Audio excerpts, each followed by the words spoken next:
2024 এপ্ৰিল মাহত পুনৰ জন্ম হ'ব জুবিন গাৰ্গৰ। ছিংগাপুৰৰ এটা দৰিদ্ৰ পৰিয়ালত জন্মগ্ৰহণ কৰিব জুবিন গাৰ্গে। মাইকেল জেকছনৰ দৰে এগৰাকী বিশ্ববিখ্যাত পপ ছিংগাৰ হ'ব জুবিন গাৰ্গ।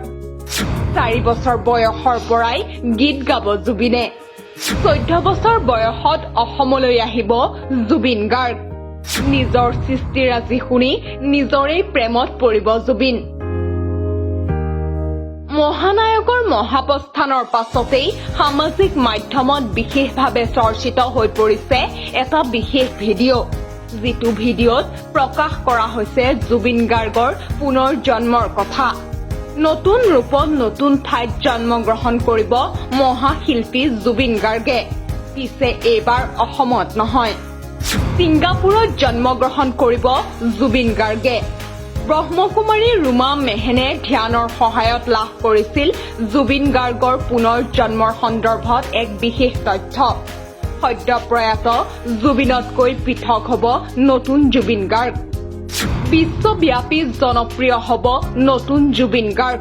সাগৰ মহাসাগৰ ভাল পাব জুবিন গাৰ্গে। কিন্তু সাগৰত নামিবলৈ ভয় কৰিব নতুন জুবিন। লগতে ব্ৰহ্মকুমাৰী ৰুমা মেহেনে উল্লেখ কৰে যে সদ্য প্ৰয়াত জুবিন গাৰ্গৰ দৰে দানী হ'ব নতুন জুবিন। 14 বছৰ বয়সত অসমলৈ আহিব নতুন জুবিন গাৰ্গ। শুনিব নিজৰে অমৰ সৃষ্টিৰাজি। খাদ্যৰ প্ৰতি অধিক আগ্ৰহী হ'ব নতুন জুবিন গাৰ্গ। নিৰামিষ ভোজী হ'ব নতুন জুবিন। মোৰ সেই ধ্যানৰ যোগেদি মোৰ নিৰাকাৰ পৰম পিতা পৰমাত্মা ঈশ্বৰ আল্লাহ গড ভগৱানে মই তেখেতক সোধোতে তেখেতে মোক যিখিনি টাচিং কৰালে, যিখিনি স্পৰ্শ কৰালে, মেছেজ সদায় স্পৰ্শৰ আকাৰত আহে, ইনটিউশ্যনত আহে, সেইখিনি মই আপোনালোকক শুনোৱাবলৈ প্ৰয়াস কৰিছো। জেনেৰেশ্যন বিটাৰ অন্যতম নায়ক হৈ পেলাই জন্ম ল'ব। তেখেত ইংৰাজী চহৰত জন্ম ল'ব। আৰু 100% চান্স আছে ছিংগাপুৰৰ কোনো দৰিদ্ৰ পৰিয়ালত জন্ম ল'ব। শৰীৰৰ ধৰ্ম হ'ব খ্ৰীষ্টিয়ান ফেমিলিত তেখেতৰ জন্ম হ'ব। জন্মৰ তাৰিখটো মোৰ মনলৈ আহিছিল বাবে লিখি ৰাখিছো। পুনৰবাৰ কওঁ, এয়া 100% সঠিক বেসঠিক মই নাজানো, কিন্তু মোৰ ইনটিউশ্যনত যিখিনি আহিছিল মই লিখি ৰাখিছিলো। 19 এপ্ৰিলৰ পৰা 19 মেৰ ভিতৰত 2026 চনত তেখেতৰ জন্ম হ'ব। এজন পৃথিৱী বিখ্যাত পপ ষ্টাৰ হ'ব। মাইকেল জেকছনৰ দৰে এজন অতি খ্যাত ইংৰাজী কলা সংস্কৃতি, ইংৰাজী সংগীতৰ এজন অতি খ্যাতিসম্পন্ন বিশ্ববিখ্যাত পপ ষ্টাৰ হৈ জন্ম হ'ব। তেওঁ জন্মৰে পৰা সংগীত বাদ্যযন্ত্ৰৰ প্ৰতি সাংঘাতিক আকৰ্ষণ থাকিব। 4 বছৰ মানৰ পৰা প্ৰসিদ্ধ হ'বলৈ আৰম্ভ কৰিব আৰু 13 বছৰ বয়সৰ পৰা পৃথিৱীত তেখেতৰ পৃথিৱী বিখ্যাত হৈ পৰিব। 13 বছৰ বয়সৰ পৰা তেখেতৰ যিটো বেণ্ড হ'ব, সেই বেণ্ড ৱৰ্ল্ড মিউজিকেল বেণ্ড হিচাপে জনাজাত হ'ব। ওৱান অফ দ্য বিগেষ্ট বেণ্ডছৰ ভিতৰত এটা বেণ্ড হ'ব। আৰু তেওঁ 14 বছৰ বয়সৰ পৰা সেই মিউজিকেল বেণ্ডটো লৈ সমগ্ৰ পৃথিৱী ৱৰ্ল্ড টুৰ কৰিব। ভাৰতবৰ্ষৰ কৃষ্টি সংস্কৃতিয়ে তেওঁক সকলো সময়তে আকৰ্ষিত কৰিব। আৰু তেখেত অসমলৈ আহিব। অসমীয়া গীতৰ ৰিচাৰ্চৰ বাবে আহিব।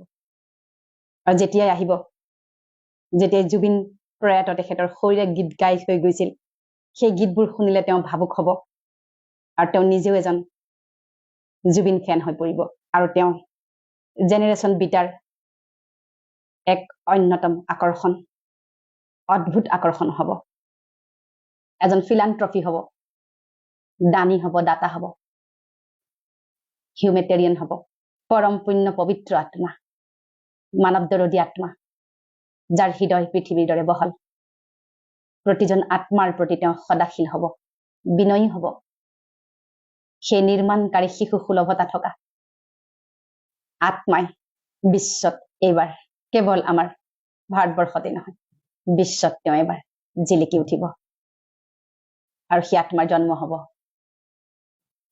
9 মাহৰ পিছতে। যেতিয়া কন্যা আত্মাৰ মৃত্যু বা জন্ম হয় পুষ্পবৃষ্টি হয় শিলাবৃষ্টিও হয় তেখেতৰ যিদিনাখন জন্ম হব পুষ্পবৃষ্টি হব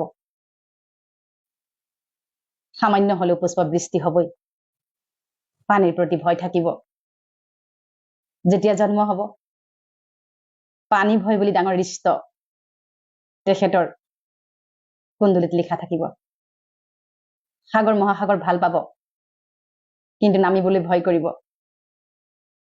তেওঁ বেছি এয়াৰ ট্ৰেভেল কৰিব সামুদ্ৰিক ট্ৰেভেল কম কৰিব আৰু দেখা গৈছে ভেজিটেৰিয়ান হ'ব আৰু নিজৰ স্বাস্থ্য লোক দায়িত্ব কৰ্তব্যৰ প্ৰতি খুব সচেতন হ'ব আৰু মানুহে হেৰাই যোৱা এটা চৰিত্ৰ মাইকেল জেকচন প্ৰায় তেনেকুৱা ধৰণৰে তেখেতক আদৰি ল'ব আৰু বহুতে ক'ব তেওঁ মাইকেল জেকচনৰে যেন দ্বিতীয় ৰূপ কেৱল এটা কথা মই স্পষ্ট ৰূপত মেছেজ নাপালো ড্ৰেছ আৰু এড্ৰেছ মানে ড্ৰেছ মানে শৰীৰ মেল নে ফিমেল হ'ব আৰু এড্ৰেছ একজেক্টলি ক'ত হ'ব গতিকে এইখিনি মই টাচিং পাইছিলো এতিয়া প্ৰশ্ন হয় সঁচাকৈয়ে ব্ৰহ্মকুমাৰী ৰুমা মেহেনে কোৱাৰ দৰে পুনৰ জন্ম হ'ব নেকি জুবিনৰ সেয়া এতিয়া প্ৰতিজন অসমীয়াৰ বাবে ডাঙৰ প্ৰশ্ন news desk report NV Live